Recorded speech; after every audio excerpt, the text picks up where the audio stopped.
वसुदेवसुतं देवं कंसचाणूरमर्दनं देवकी परमानन्दं कृष्णं वन्दे जगद्गुरु। आप सभी वैष्णव जनों के चरणों में दंडवत प्रणाम। भगवत गीता में 18 अध्याय हैं टोटल। उसमें से 6 अध्याय के 3 विभाग होते हैं। पहले 6 अध्यायों में कर्म योग की चर्चा विशेष रूप से हुई है। ज्ञान योग और भक्ति योग भी है उसमें, लेकिन विशेष मुख्यता से क्या आया है। और बीच के जो 7 से 12 अध्याय हमने अभी लिए है ना, 12वां अध्याय जो भक्ति योग लिया, यहां तक इसमें भक्ति योग आया है। मुख्यता से भक्ति की बात बताइए भगवान ने, प्रेम की बात बताई है। कर्म भी आया है, ज्ञान भी आया है, लेकिन भक्ति। अब जो हम 13 से 18 ले रहे हैं ये ज्ञान योग है। ऐसा मान लो कि ये गीता रूपी मंदिर है। ये शरीर जो है ना, ये गीता रूपी मंदिर है। तो इसमें ऊपर ही ऊपर का जो पोर्शन है ना, शुरू का नीचे का 1 से 6, ये क्या है? कर्म है ना। और ये बीच में जो हृदय आता है, हृदय क्या है? भक्ति। हमारा प्रेम भाव कहाँ प्रकट होते हैं? हृदय में। ये 7 से 12 हो गए। और ये 13 से 18, ये सबको कंट्रोल कर रहा है जो है, ये ज्ञान योग है। तो भक्ति योग जो 12वां अध्याय हमने अभी पढ़ा, उसमें मुख्य बात हम वहीं से शुरू कर रहे हैं। अर्जुन ने एक प्रश्न किया कि 2 तरह के पद्धति होती है भगवान की उपासना करने की, भगवान की पूजा करने की। हमारे समाज में भी मिलते हैं ऐसी। एक तो बिल्कुल निर्गुण निराकार की बात करते हैं, कुछ नहीं यार ये सब मूर्ति पूजा सब बेकार है, क्या तुम पोंगा पंडित हो किसी बात। भगवान तो कन कन में है, ये सब भगवान ही भगवान है। भगवान का कोई रूप थोड़ी होता है। रामकृष्ण कोई भगवान थोड़ी थे, वो भी एक तरह से पुरुष ही थे, योगी थे, बस भगवान भगवान नहीं थे। यानी वो भगवान को सगुण साकार नहीं मानते, है ना, कोई आकार नहीं मानते। और एक ऐसे होते हैं जो बड़ी श्रद्धा से, बड़े भाव से, उनको ज्ञान की ऊंची ऊंची बातें तो नहीं पता, लेकिन वो मानते हैं कि ये हमारे राम थे, कृष्ण थे, इनका जन्म हुआ, इन्होंने बाकायदा ये भगवान ही है, भगवान ही नहीं ये जन्म लिया। तो अर्जुन का प्रश्न है कि इन दोनों में से कौन से भक्त या कौन से योगी जो उपासना कर रहे हैं वो सर्वश्रेष्ठ हैं? निर्गुण निराकार वाले सर्वश्रेष्ठ हैं या सगुण साकार वाले सर्वश्रेष्ठ? तो भगवान ने बिल्कुल स्पष्ट जवाब दे दिया दूसरे श्लोक में कि भैया जो सगुण साकार की उपासना करते हैं श्रद्धा भाव से, वो मेरे हिसाब से सर्वश्रेष्ठ हैं। तो निर्गुण निराकार वाले, इनको सर्वश्रेष्ठ नहीं कहा। तो ये जो जाते हैं ये कहीं और पहुंचते हो, इनको कोई भगवान कहीं दूसरे ही मिलते हो, ऐसी बात नहीं है। भगवान ने फिर ये बताया कि इनको भी मैं ही प्राप्त होता हूं, इनको भी मैं ही प्राप्त होता हूं, लेकिन भक्तों को इनको सर्वश्रेष्ठ बताया, सगुण साकार वालों को। ऐसा क्यों? जैसे कि देखिए, आप यहां इस स्थल पे आए, पूज्य माधव गोधाम संस्थान, जहां पे मुरली जी ने बताया है ना, गंगा, गीता और गाय, त्रिवेणी हो गई। गंगा भी है, हम नहाते समय विष्णु पादोदकी है ना, जटा शंकरी ऐसा बोल दें तो गंगा स्नान हो गया हमारा। आप यदि नहाते समय गंगा मैया का स्मरण कर लो, उनका नाम बोल दो, तो शास्त्र कहते हैं आपका कौन सा स्नान हो गया? करके देख लो, उस समय नाम ले लो बस गंगा मैया का, तो गंगा स्नान हो गया। तो यहाँ का जल भी गंगा। तो आप जैसे यहाँ आए तो कोई इस रास्ते से आया, कोई इस रास्ते से आया, तो ये रास्ते तो अलग अलग है, लेकिन पहुंच सब कहाँ रहे? एक ही जगह पहुंच रहे हैं। ऐसे ही सगुण साकार की उपासना करने वाले हों चाहे निर्गुण निराकार की उपासना करने वाले हों, मिलते सबको एक ही भगवान है। भगवान दो नहीं है, वहां पर तत्व एक ही है। तो अब प्रश्न आता है कि इनको सर्वश्रेष्ठ क्यों बताया? तो इसका उत्तर भगवान ने दिया कि ये जो निर्गुण निराकार की साधना है ये बहुत कठिन है, बहुत कठिन है, ये बहुत ज्यादा कठिन है। कितनी कठिन है? आपने यदि संत ज्ञानेश्वर जी का नाम सुना हो, जो मराठी में हुए हैं। उन्होंने कुछ एग्जाम्पल दिए कितनी कठिन है। उन्होंने कहा जैसे हमको आकाश को पार करना हो, लेकिन कैसे करना हो? पैदल चल के। आकाश में हम चलें पैदल और उसको पार करना हो, कैसा लगेगा? अरे रॉकेट से ही पार नहीं हो सकता, पैदल से क्या होगा? दूसरा उदाहरण उन्होंने दिया निर्गुण निराकार की जो बातें करते हैं कि आपको लोहे के चने चबाने, लेकिन कब चबाने? जब आपके मुख में दांत नहीं है। दांत हो तब भी चबा लोगे क्या? ये कह रहे हैं कि दांत नहीं है तब चबाने, पोपले मुख से क्या चबाने? तो निर्गुण निराकार की साधना इतनी कठिन बताई, तो इसमें क्यों इतनी कठिनता है उसको भगवान ने बताया। क्यों कठिनता? हम सब के लिए, हम चाहे भली बातें कर लें ज्ञान की, हम सब के लिए कठिनता है। क्यों? अभी हमारी अपने शरीर में आसक्ति बहुत ज्यादा है। गीता ने कह दिया तुम शरीर नहीं हो, तुम शरीर से बिल्कुल अलग हो। लेकिन ये बात हम 50 बार सुन लें तब भी बोलो हमारे समझ में बैठ जाएगी? इस शरीर में हवाल कुछ हो जाए तो हम कितने परेशान हो जाते हैं। इस शरीर का कोई सम्मान कर दे, कोई दुसाला उड़ा दे तो हम कहते हैं वाह हमारा कितना सम्मान किया। शरीर के सम्मान से अपना सम्मान, शरीर के अपमान से अपना अपमान, शरीर के जन्मने से अपना जन्मना, शरीर के मरने से अपना जन्मना। शरीर बढ़ रहा है तो हम भी बड़े हो गए, शरीर घट रहा है तो हम, शरीर बूढ़ा होगा हम बूढ़। अरे तुम्हारा कुछ लेना देना नहीं है शरीर से। शरीर अलग है और हम, इसमें कितना ही परिवर्तन होता है, क्या लेना देना है इसमें। अब ये बात इतनी ऊंची है कि ये समझ में नहीं आती भाई। इसके लिए बहुत त्याग, तपस्या, संयम, साधन बताएं, उनको भैया हम नहीं कर सकते। कोई कुछ भी कह ले, कलयुग में तो बिल्कुल नहीं कर सकते। आइए साहब मोदानी साहब विराजे, उनको तो हम बिल्कुल नहीं कर सकते। जैसा कि मैंने कल भी आपसे निवेदन किया था, पूछा था, तो कितने से हाथ उठे। और आज तो जो है मुरली जी ने ये चौपाई सुना के और डरा दिया, हमको कपकपा दिया है। पहले ही हमारी तो हालत खराब है और इन्होंने ऐसी चौपाई सुना दी जो और कप रहे हैं, हम तो बैठे बैठे ही कप रहे हैं। तो मैंने कल पूछा आपसे कि ब्रह्म मुहूर्त में कितने लोग उठ के नहाए?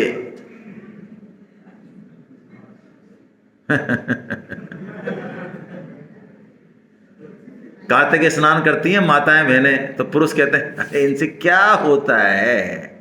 भाव चाहिए, भाव हृदय में। हमारे तो भगवान के प्रति भाव है, भाव। अच्छा, मन चाहिए भाई साहब, मन चाहिए। मन से मिलते परमात्मा। अच्छा, तो रोटी की जगह बेटा मन दे दे तेरे को टिफिन में रख के।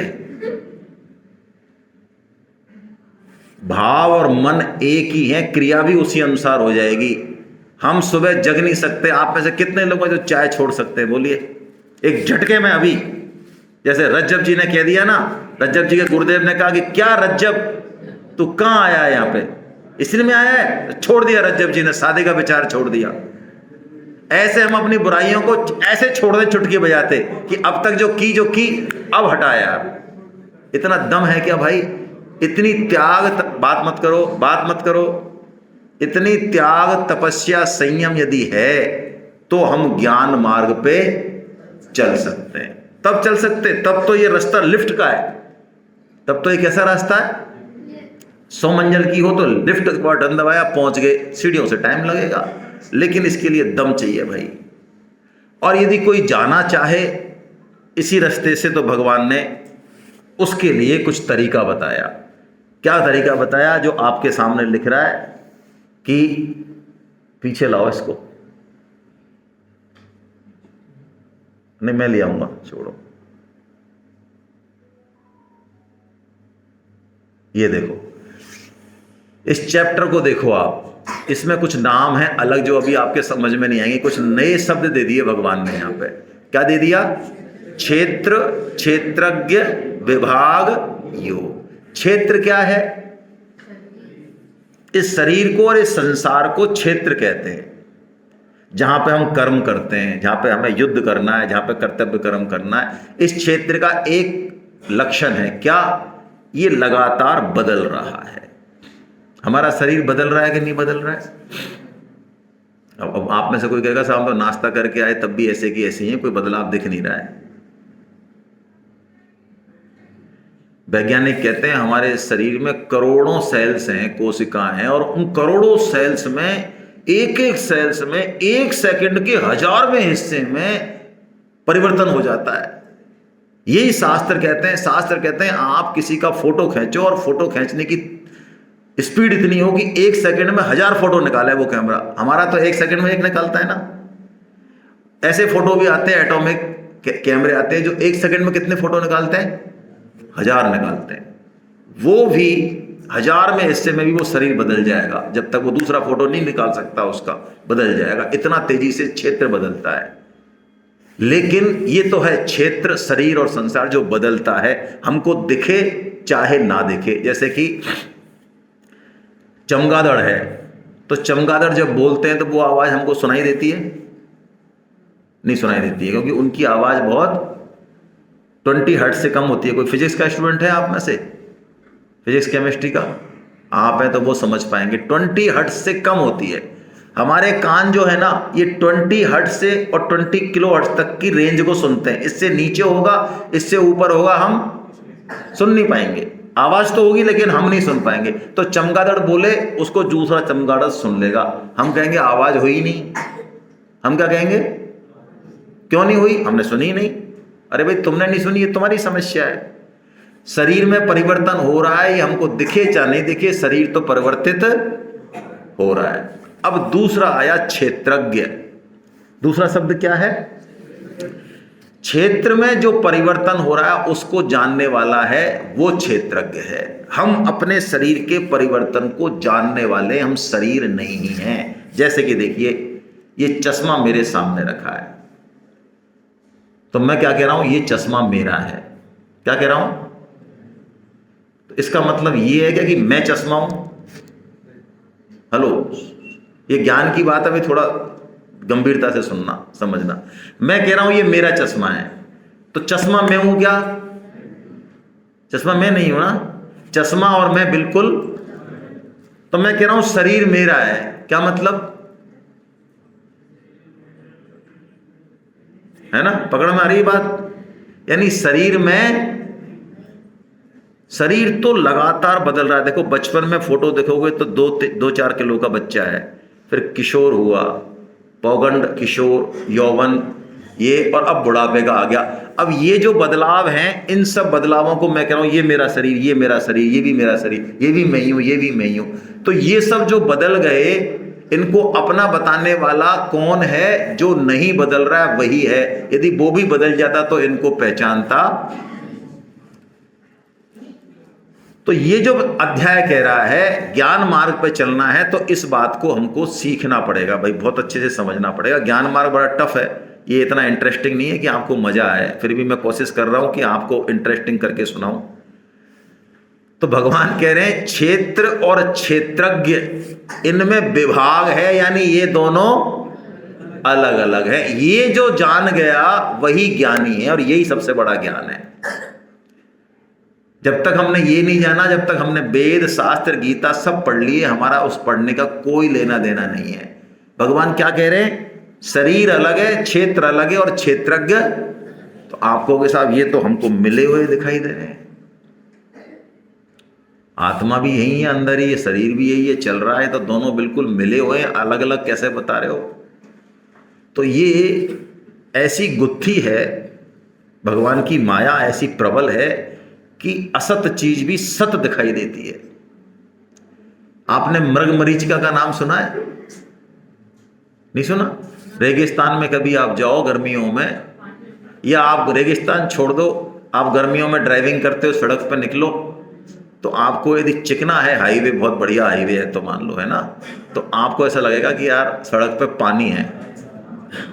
होता है पानी? अब बच्चा बैठा है आपके साथ, वो कह रहा है तुम तो मूर्ख हो पापा, तुम्हारी तो फूट गई हैं, तुम्हारी तो फूट गई हैं। अरे पानी है, मैं देख रहा हूं, और तुम क्या कह रहे हो? नहीं है। ऐसे ही शास्त्र कह रहे हैं। हम तो कह रहे हैं कि ये शरीर और आत्मा एक ही है, और शास्त्र कह रहे हैं नहीं है। लेकिन ये बंधन है हमारा, इस बंधन के कारण ज्ञान का मार्ग बहुत कठिन है। जब तक इसको बोलते हैं देहाभिमान। मैं आपको एक किस्सा सुनाता हूं कि आत्मा रहते हुए, शरीर में रहते हुए शरीर के सारे काम भी इसी से हो रहे हैं। एक उंगली भी नहीं हिल सकती इसके बिना, एक विचार नहीं आ सकता आत्मा के बिना, फिर भी आत्मा कुछ नहीं करता है। इसका कोई लेना देना नहीं है इस शरीर से। हमारी आत्मा का हमारे शरीर से कोई लेना देना नहीं है। बुरे से बुरा कर्म हम कर रहे हैं तो भी आत्मा का कोई लेना देना नहीं है। अच्छे से अच्छा हम कर्म तो भी आत्मा तो अपने आप में जैसी है वैसी ही है। वो शुद्ध है, बुद्ध है, निर्लिप्त है, निराकार है, निर्विकार, वैसी ही है वो। उसने ना जन्म लिया, ना मरा, ना कोई काम किया, कुछ नहीं किया। ये सब हमारी बीमारी है अपने मन की। इतनी ऊंची बात है भैया, कैसे पचेगी? एक उदाहरण से समझने की कोशिश करते हैं। एक व्यापारी था, ऊंट का व्यापारी था। तो जब वो शरीर छोड़ने लगा तो वो वसीयत लिख गया। वसीयत लिख जाते हैं ना मरने के बाद। आपने भी लिखी है क्या? आपको कैसा? हमारे पास कुछ है नहीं, हम क्या लिखेंगे? चलिए वसीयत लिखते हैं। तो उसके पास 19 ऊंट थे और उसके पास 2 बेटे और 1 बेटी थी। तो उसने वसीयत में क्या लिखा? वो मर गया, जब वो उसको क्रियाक्रम करके आए तब वो वसीयत खोली तो उसमें लिख रखा था कि जितने मेरे पास ऊंट हैं 19, उनके आधे ऊंट तो मेरे बड़े बेटे को दे देना। कितने? आधे ऊंट। और उसके आधे के आधे छोटे को दे देना। और जो बच जाए 20% बचेंगे वो किसको दे देना? बेटी को दे देना। काम खत्म। अब वो देखने लग गए, यार 19 का आधा करें कितने हुए?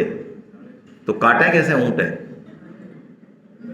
और 9.5 के फिर आधे करें तो फिर 4.25 होंगे। फंसा दिया यार इसने तो। ये डोगरा पता नहीं क्या कर गया, मरते मरते बुद्धि खराब हो गई इसकी। अब वो बड़े परेशान, करना तो बट है ही। तो इतने में उसका एक दोस्त आया ऊंट पे। ऊंट का व्यापारी था, उसका दोस्त ही ऊंट पे आया, वो भी व्यापारी था। तो उसने कहा भाई क्यों टेंशन में हो? कि महाराज ये तुम्हारे दोस्त को देखो, बुढ़ापे में इसकी बुद्धि खराब हो गई, ये वसीयत करके गया है, कैसे बांटें इसको बताओ आप। उसने कहा नहीं बढ़ जाएंगे, कोई चिंता मत करो। हैं बढ़ जाएंगे? हाँ बढ़ जाएंगे, कोई टेंशन मत करो। खाए 19 ऊँट के बोरे बढ़ने में। वो चला गया अपने ऊँट को लेके, अपना ऊँट मिला दिया उसमें। उन्होंने कहा अब वसीयत के हिसाब से बांट दो। बोलो 20 के आधे कितने हुए? 10। 10 के आधे और 20% 4 ऊँट। 20 ऊँट के 20% निकाल लो, 4 ऊँट कितने हुए? 10 और 5 और 4 कितने बच गए? अपना ऊँट ले लिया उसने, चल दिया। तो गलत बट हुआ भाई। ये आत्मा यही है, ये शरीर में रह रही है शरीर, लेकिन सब कुछ काम इसके बिना कुछ नहीं है, पत्ता नहीं हिल रहा है, लेकिन इसका कोई लेना देना नहीं है। ये ज्ञान है जो भगवान, ऐसा ज्ञान यदि किसी को इतना त्याग, तपस्या, संयम, उसके वैराग्य जीवन में हो तो वो ज्ञान यज्ञ से चले, ज्ञान मार्ग से चले, नहीं तो अपने कर्म मार्ग से या भक्ति मार्ग से चले। हम लोग प्राय ज्ञान की बातें करते हैं, छोटा मोटा पढ़ लेते हैं, कुछ सीख लेते हैं तो और भी ज़्यादा करते हैं। हमारे साथ ये बहुत बड़ी समस्या है। पहले ही हम कब्जे में नहीं आ रहे हैं, तो कुछ यदि हमको भगवान की कृपा से कुछ सीख जाएं 2, 4, 5 लोग, तो ऐसा बहुत कम हुआ कि हम चुपचाप रह जाएं।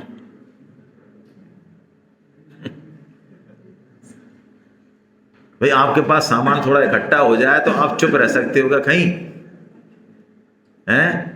कोई आप परोपकार कर दो बहुत ऊंचा और किसी को खबर नहीं लगे, और मान लो आपसे आधा परोपकार करने वाले का सम्मान हो रहा हो। समझ रहे हो मेरी बात? आपने जो किया वो तो इतना जबरदस्त किया, लेकिन किसी को ही पता नहीं, सब बावले बेचारे, आपके बारे में जानते नहीं आप कितने ऊंचे आदमी हो, क्या करें। तो आपसे भी कोई बिल्कुल आधा पर्दा आदमी है, उसको चीफ गेस्ट बना के और उसकी माला पहनाई जा रही है, तो बोलो आप चुपचाप रह जाओगे क्या वहां, या कुसुर मुसुर लगी रहेगी?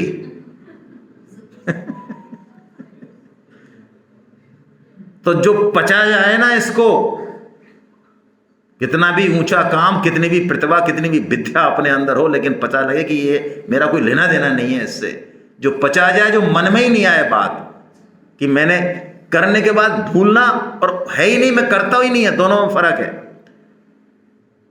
वो है ज्ञान योग का अधिकारी। भगवान ने ऐसी बात कही। इस ज्ञान योग के अधिकारी के लिए हमको जो है भगवान की कृपा का अवलंबन करना चाहिए। पहले कर्म योग से अपनी बात स्टार्ट करनी चाहिए, भगवान की वाणी का स्वाध्याय करना चाहिए, भगवान का काम करना चाहिए। क्यों? भगवान ने एक बहुत अच्छी बात गीता में कही है कि जो मेरी तरफ चलेगा, जो मेरा काम करेगा, उसका काम। आप अपने घर में देखो, मैं यही उदाहरण देता हूं कि मान लो किसी घर में जो है 4 बेटे हैं, हालांकि आजकल तो कम रहने लग गए, 1-2 रहने लग गए, पहले तो 7-7 होते थे।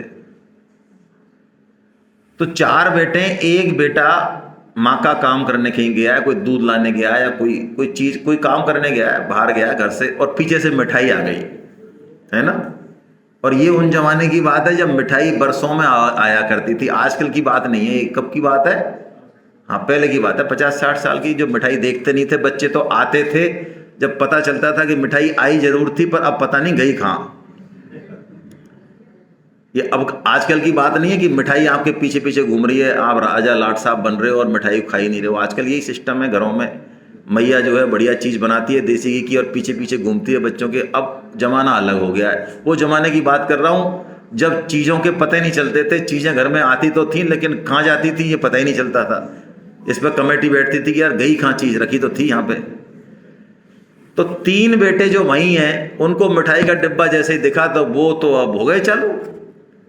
तो माँ ने उनको हिस्सा दे दिया जो उनका हिस्सा बनता था। अब वो बेटा जिसको मिठाई का आइडिया नहीं है, जो माँ का काम करने बाहर गया है, उसको अपना हिस्सा मिलेगा कि नहीं, ये बताओ मेरे को आप। मिलेगा ना? कोई दिक्कत तो नहीं है? उसको पता नहीं है तो भी मिलेगा। अच्छा, कम मिलेगा कि ज़्यादा मिलेगा?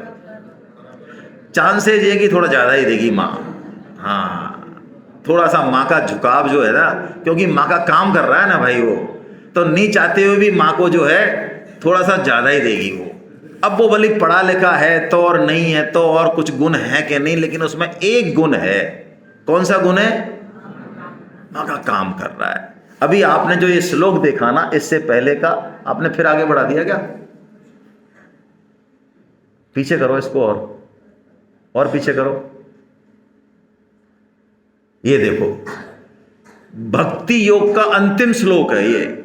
यानी भक्ति क्या है, प्रेम क्या है, भगवान को कैसे हम प्रसन्न करें, यहां भगवान ने बताई। कैसी बढ़िया बात बताई भगवान। देखिए, जो सिद्ध भक्त हैं, सिद्ध भक्त को साधक भक्त है। साधक भक्त मतलब अभी कुछ ना ज्ञान है ना भक्ति, कुछ नहीं है, लेकिन हाँ भगवान की तरफ चलने की कोशिश कर रहा है थोड़ा बहुत।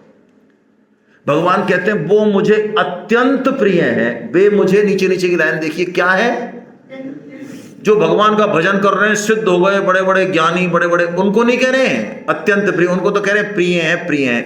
लेकिन जो साधक है, जो थोड़ा बहुत अपने दिमाग से जितना हो रहा है, चल रहा है, कर रहा है, उसको क्या कह रहे हैं?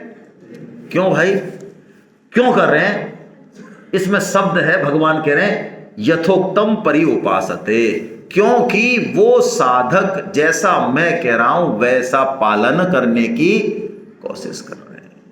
मां का काम कर रहा है इसलिए प्रिय है। हम भगवान का काम करें, भगवान की आज्ञा का पालन करें इसलिए। और भगवान की आज्ञा क्या है? भगवान ने, जैसा मैंने कल निवेदन किया, बिल्कुल अंत में जब भगवान सारे योग कह देंगे, सब योग कह देंगे, कर्म योग कह देंगे, ज्ञान योग कह देंगे, भक्ति योग कह देंगे, तब भगवान एक बहुत सरल तरीका बताते हैं गीता में हम सबके कल्याण के लिए। क्या सरल तरीका? भगवान कहेंगे अर्जुन, जो निष्काम भाव से, कोई बात नहीं, जो निष्काम भाव से मेरी गीता वाणी का प्रचार करेगा वो मुझे पूरे भूमंडल में सबसे ज्यादा। तो भाइयों, खूब अच्छे से समाज में अपनी उपस्थिति दर्शाओ, जो क्षमता है उसको पूरा पोषण करो, समाज में अच्छा ऊंचा पद लो, पैसे कमाओ, सब काम करना है, नपुंसक नहीं रहना है। लेकिन ये अंतिम उद्देश्य नहीं है, ध्यान रखना। इसके साथ भगवान का काम होना बहुत आवश्यक है। कुछ समय निकाल के, कुछ माइंड का भाव निकाल के भगवान का काम, भले उसके लिए गली में भटकना पड़े, भले किसी थोड़ी सलानी पड़े किसी छोटे से आदमी की भी, कि भैया तू गीता पढ़ यार, उससे हमारा कोई लेना देना नहीं है, उसके जैसे सैकड़ों हमारे यहाँ घूमते हैं। लेकिन भगवान के काम के लिए यदि आप थोड़ा सा भी आगे बढ़े तो भगवान कह रहे हैं ददामि बुद्धि योगम तम ये न मामोपयान्ति ते। अर्जुन, मैं उसको कर्म योग, ज्ञान योग और भक्ति योग, सारे योग दे दूंगा। इसलिए हम लोग, मैंने आपको कल निवेदन किया, गीता पढ़ने या पढ़ाने से भी ज्यादा हम जोर देते हैं गीता के प्रचार पे जोर देते हैं। क्यों? कर्म योग, ज्ञान योग और भक्ति योग कहने में अच्छे लगते हैं, ज्ञान योग तो बहुत कठिन है। ये बाकी चीजें भी प्राय हम नहीं कर पाते भाई। देखो कर्म योग में मैं कैसे नहीं कर पाते, मैं बस थोड़ी देर में बताऊं आपको। कर्म योग में हमको ये मानना पड़ेगा कि मेरे पास जो कुछ है, जो कुछ धन संपत्ति, परिवार, स्वजन, शरीर, जो कुछ है, घर, ये सब किसका है?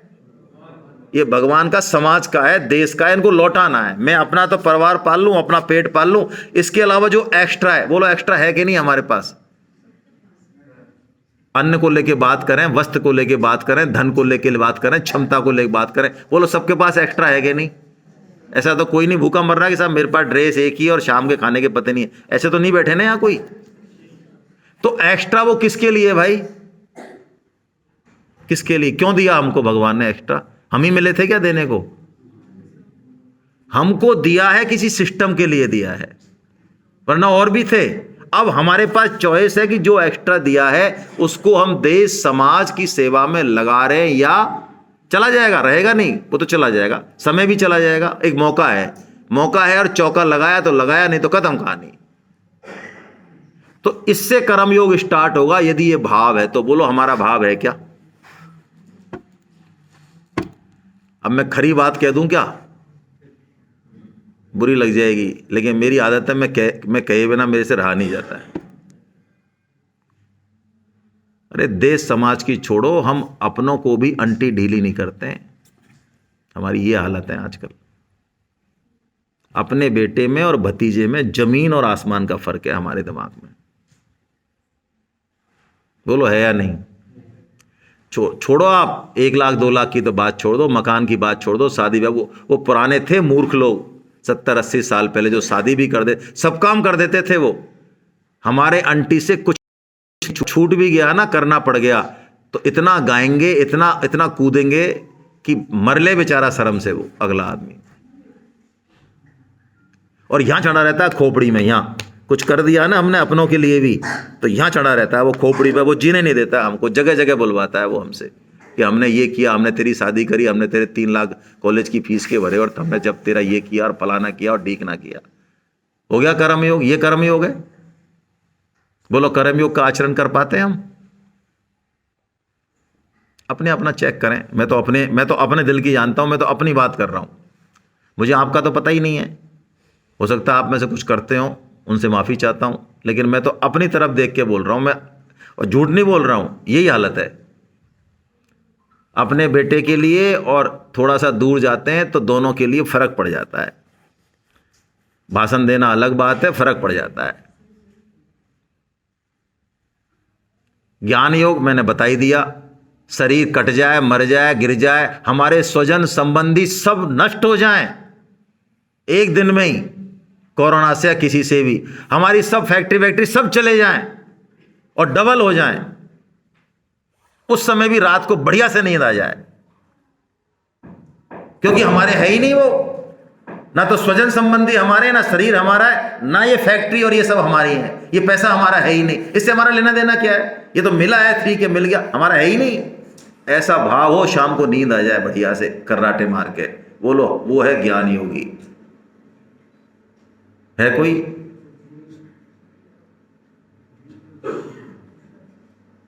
है कोई? एक उंगली कट लग जाए तो नींद नहीं आए रात में भाई साहब, और नोट गिर जाए ना एक 500 का, तो खोपड़ी में शाम को वही दिखे सपने में। ये हमारी हालत है। भक्ति योगी क्या है भाई? भक्ति वो है जिसके सब मन वचन कर्म बुद्धि मन सब भगवान की तरफ है। आज मेरे को कोई अच्छा खाना खिला दे, मैं भगवान छोड़ दूंगा, वहां चला जाऊंगा तुम्हारे। जहां भी मुझे मेरा स्वार्थ संबंध हुआ वही मेरे लिए भगवान है। जैसा मैंने कहा साईं बाबा, हाँ भगवान है। कोई कच्चे कलुआ काम कर रहे हैं, हाँ वही भगवान है। कहीं भी हमको जहां पे जो है वो सब भगवान। भक्त के लिए ऐश्वर्य का राज दे दो, अनंत ऐश्वर्य दे दो उसको, लेकिन उसका संबंध, उसका आश्रय, उसका अवलंबन केवल और केवल भगवान के प्रति रहेगा। बस उसके संबंध से वो माता में, पिता में, भाई में, सब में भगवान के दर्शन करेगा, वो अलग बात है, लेकिन अवलंबन केवल भगवान का रहेगा, किसी दूसरे का अवलंबन नहीं, चाहे उसके लिए आप कुछ भी कर दो। ऐसा भाव है हमारे अंदर। तो तीनों योगों में हम फिट नहीं बैठते हैं, शायद भगवान को ये पता होगा, इसलिए भगवान ने बिल्कुल अंत में ये बात कही, बिल्कुल अंत में, अर्जुन जो निष्काम भाव से मेरी वाणी का प्रचार करेगा वो मुझे सबसे ज्यादा प्रिय है। ऐसा क्यों कहा भगवान ने? भगवान की वाणी के प्रचार से वो गीता के सन्मुख होगा, उसको अपने जीवन के बारे में पता चलेगा, लक्ष्य के बारे में पता चलेगा, उसका आचार विचार आचरण व्यवहार सब सुधरेगा, वो भगवान की तरफ चलना शुरू करेगा। बाकी सब काम कर रहा है कि नहीं कर रहा है छोड़ो आप, और जैसे ही भगवान की तरफ चलना शुरू करेगा मौज हो गई, ये मान लो आप। क्यों? मैं उदाहरण से समझाता हूं। इतनी माताएं बैठी हैं, किसी माता का कोई पुत्र 2 बजे स्कूल से आना और वो नहीं आया, 3 बज गए, फोन फान लग रहे हैं, कुछ पता नहीं चल रहा है, 3:30 बज गए, एसपी साहब भी आपके मित्र हैं, आपके घर आ जाते हैं, आप इतने बड़े आदमी हैं, चलो बहुत अच्छी बात है, एसपी साहब ने भी कह दिया, उन्होंने भी फोर्स लगा दी, सारे नाके जाम कर दिए, कुछ भी पता नहीं चल रहा है। बोलो क्या हालत हो रही है उस माँ की?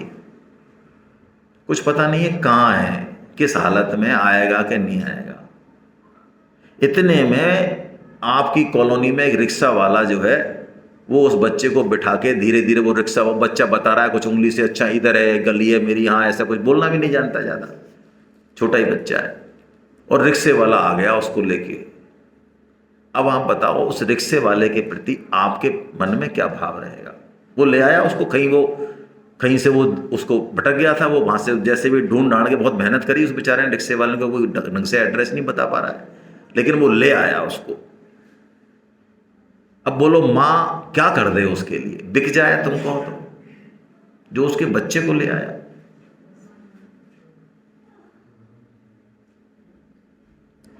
एक जीव भी हमने भगवत गीता की तरफ लगा दिया और वो भगवान की तरफ चला गया, तो वो भगवान जो अनंत जीवों से अनंत प्रेम करते हैं, हम सबसे, हम जैसे भी हैं, उनका प्रेम कम नहीं हो सकता, संभव है, असंभव है ही नहीं संभव।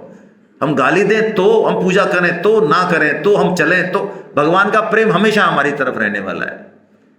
तो एक बंदा भी यदि भगवान की तरफ चल गया, उनको अपना मानने लग गया, तो भगवान इतने प्रसन्न होते हैं जैसे माँ अपने बच्चे को देख के प्रसन्न हो रही है, और जो उसको भगवान की तरफ लगाने वाला है उस पर भगवान मान लो बलिदान जाए, बारी बारी जाए।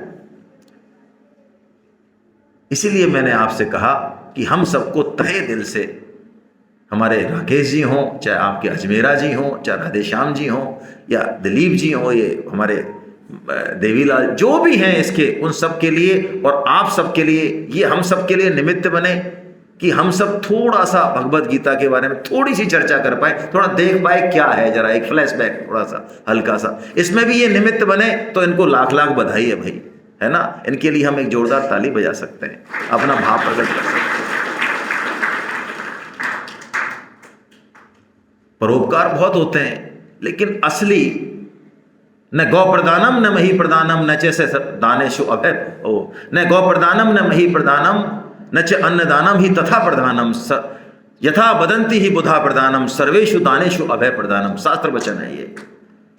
जितने भी दान हैं आप कहेंगे शास्त्रों में मिलेंगे, ये बहुत ऊंचा दान है, बहुत अच्छी बात है, ऊंचा ही है। गौ प्रदान है, गौ दान देना, अन्न दान देना, सोने का दान देना, भूमि दान देना, मंदिर, बहुत ऊंचे दान है, मान लिया। लेकिन शास्त्र कह रहा है सबसे ऊंचा दान वो अभय दान है। अभय दान मतलब व्यक्ति को भगवान की तरफ उन्मुख कर देना। जिस उद्देश्य के लिए वो आया है वो पढ़ ले, वो लिख ले, वो पैसा कमा ले, वो परिवार चला ले, वो बच्चे पैदा कर ले, बहुत अच्छी बात है, गुड। समाज और देश को बहुत अच्छा आविष्कार करके दे दे, बहुत ऊंची बात है, बहुत बढ़िया बात है, गुड। लेकिन असली बात क्या? वो भगवान की तरफ चले, उसका असली टारगेट ही वही है, अंतिम घर ही वही है। जैसा कि सुधीर जी ने बताया, हम सब यहां बैठे हैं और ऐसा नहीं है, हमारे राकेश जी, हमारे अजमेरा जी, राधेश्याम जी, देवीलाल जी, चतुर्वेदी जी, मुरली जी, सब हमारी बहुत सेवा कर रहे हैं, अच्छे से अच्छा खिला रहे हैं भाई हमको, हैं, गौ अमृत खिला रहे हैं, प्रसाद पवा रहे हैं, मेहनत कर रहे हैं पूरी। इतना अच्छा मिलने के बाद भी बोलो आपको कौन ऐसा है जिसके दिमाग में ये बात नहीं आ रही कि यार 4 बजे या 5 बजे तो हमको अपने घर जाना है, यहाँ नहीं रहना है, बोलो। या किसी के मन में भाई साहब यहीं रह जाएंगे यार 5-7 दिन 10 दिन जिंदगी भर घर जाना है ना, ये बात रहती है ना सबके दिमाग में, ये कि हमको आज शाम को अपने दुख है, यहां पे कोई खाने को नहीं मिल रहा, लेकिन कहां जाना है। ऐसे ही भाई ये जो संसार है जिसको अपना घर मान के बैठे हैं, वो हमारा अपना घर नहीं है। कोई है हमारा जहां इंतजार कर रहा है, हमको अपने घर जाना है, वास्तविक घर। ये काम जो कर दे वही असली काम है, इसी को सबसे बड़ा दान कहा। इसलिए मैं आपसे निवेदन करता हूं, हम लोग गीता का फॉर्म तो भर ही दें, इसके अलावा हम लोग एक फीडबैक सेशन करेंगे बहुत जल्दी। अभी फीडबैक सेशन में क्या होगा, आप सबके पास माइक आएगा, बोलना चाहें आप बोलें, नहीं बोलना चाहें कोई ज़बरदस्ती नहीं है ना, हम ज़बरदस्ती तो कहीं करते ही नहीं। आप अपना भाव बताएं कि आपको सेमिनार कैसे लगी, नाम बताएं, कहाँ से आए ये बताएं, सेमिनार कैसे लगी। इन तीनों चीज़ों को आप 10 से 15 सेकंड में बताएंगे, लंबा भाषण नहीं चाहिए। असली काम जो है चौथा, उसको बताएं अच्छे से कि अब आप भगवान का काम कैसे करेंगे। असली काम ये है, आपको गीता पढ़नी है, समझ में आ रही है, बहुत अच्छी बात है, बहुत अच्छी बात है, इसके लिए प्रणाम, धन्यवाद। असली काम आप कितने लोगों को और जोड़ने का एक संकल्प लेते हैं। अब कर पाएंगे कि नहीं कर पाएंगे वो तो भगवान जाने, लेकिन आपके मन में क्या भाव है ऐसा कि आप भगवान का काम करेंगे। तो भगवान का काम करने के क्या तरीके हैं, ये तरीके के साथ मैं 2 लोगों को, मैं 5 लोगों को गीता क्लास से जोड़ूंगा जब भी मेरी इच्छा होगी, महीने में 20 दिन में। मैं गीता सेमिनार में, यदि आप मुझे बताएंगे गीता सेमिनार यहाँ हो रही है और मेरा बस लगा, तो मैं गीता सेमिनार से जोड़ूंगा, 1 लोगों को जोड़ूंगा, 5 को जोड़ूंगा, जितनी भी आपकी इच्छा हो। और आपके मन में नहीं है कोई दिक्कत नहीं है, आप है ना बस अपनी बात कह दें, नहीं बोलना चाहे कोई समस्या नहीं, बोलना चाहे स्वेच्छा से बोलना चाहे, यदि